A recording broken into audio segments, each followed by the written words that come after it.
Simon Thomas. Thank you, Presiding Officer. First Minister, your pettifogging and legalistic approach to this question is not doing you any favours at all. One thing I do remember when I was a senior special advisor for the government that you were part of is that these decision reports were often scoured by journalists and then used to challenge ministers, including Plaid Cymru ministers, on the decisions that they'd taken. And Elin Jones will remember that. That was part of transparency.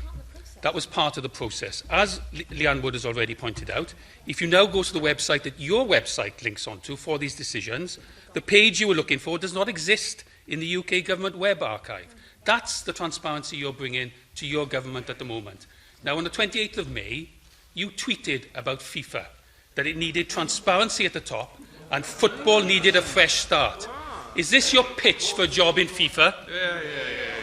Sorry. Is he really suggesting that I am in the same category as Sepp Blatter?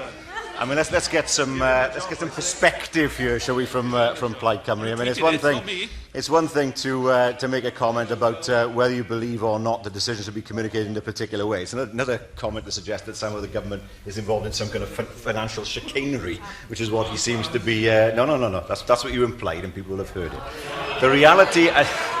The reality of the situation is this: that we will continue. Well, you shouldn't have said it then.